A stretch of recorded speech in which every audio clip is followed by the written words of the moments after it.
13h30, 14h, la grande librairie de France Bleu Besançon. Bonjour Sandrine. Bonjour Marie-Ange, bonjour tout le monde. Avec ses livres, elle est de retour. L'étrangleur, justement, lui aussi il est de retour. Voilà, l'étrangleur est de retour. Alors ça c'est une suite en fait qui m'a été réclamée par les enfants. Vous savez peut-être la deuxième facette de mon métier, c'est d'aller à la rencontre des lecteurs. Souvent les livres sont sélectionnés pour des prix et à cette occasion-là, on va dans les classes en fait rencontrer ceux qui l'ont lu.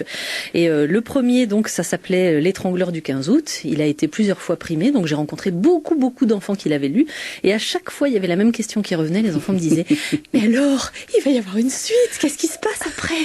Puis moi, je disais « Mais non, il n'y a pas du tout de suite. » Et puis ils me disaient « Mais si, il faut qu'il y ait une suite. » Et puis je leur dis « Ah bon, mais alors, au bout d'un moment, quand même, comme la question revenait tout le temps, je dis « Mais qu'est-ce qui pourrait bien se passer ?»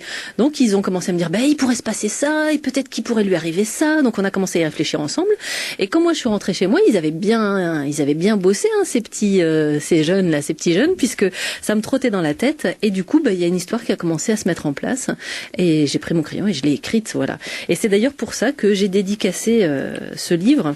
Je vais vous la lire, la dédicace que j'ai mis. J'ai mis pour les lecteurs du prix Bois Fleuri de Lormont, c'est à côté de Bordeaux, je suis allée les voir, qui les premiers m'ont supplié de leur écrire une suite à l'étrangleur du 15 août. Bah oui, c'était vraiment ça. Et j'ai rajouté, il y a un petit peu de vos idées dans ce roman, bravo à vous.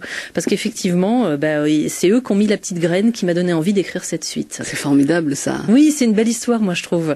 Et puis alors du coup, on retrouve Thomas, ce petit garçon qui avait été le témoin involontaire d'un meurtre en fait, de quelqu'un qui était en train d'étrangler une femme dans la rue.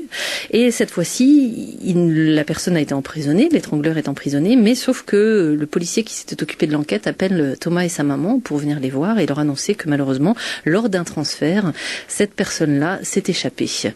Et donc, il veut absolument qu'il soit mis en sécurité, lui et sa maman quelque part, parce qu'il a peur que l'étrangleur vienne se venger. Mais c'est un scénario de cinéma. Peut-être, je sais pas.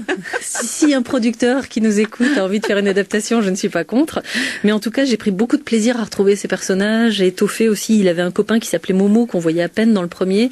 Là, j'ai eu plaisir à lui donner beaucoup plus de place. Donc c'était vraiment un chouette exercice d'écriture. J'ai beaucoup aimé. Et puis apparemment, il y a de bons retours déjà pour ceux qui avaient lu le premier, qui sont très contents de trouver le deuxième. Bon, alors, les enfants, vous êtes les plus heureux puisqu'il y a une suite. On rappelle le titre. Alors, L'étrangleur est de retour. C'est donc paru aux éditions Oscar. Et c'est dans une chouette collection qui s'appelle Court-métrage. Alors j'aime bien aussi le sous-titre là. Alors le sous-titre, dites-le moi parce que moi je le vois pas d'ici, c'est vous qui avez le livre. Alors, l'étrangleur est de retour, la salle de bain s'illumina, ce qu'il vit lui glaça le sang. Voilà. Ça vous donne une idée de ce qu'on trouve à l'intérieur. Et la couverture est pas mal aussi. Vous avez vu, c'était l'ombre de cette main là qui arrive. Ouais. Non mais voilà, je l'ai écrite aussi en me disant, allez, à chaque chapitre, il faut que l'enfant se dise, bon, je m'arrête là, et puis non, il peut pas le poser. Donc voilà, c'est écrit pour ça, et il se passe plein de choses, plein de rebondissements tout au long de cette histoire. On est impatient de le lire. Merci Sandrine. Merci à vous Marie-Ange. À bientôt. À bientôt.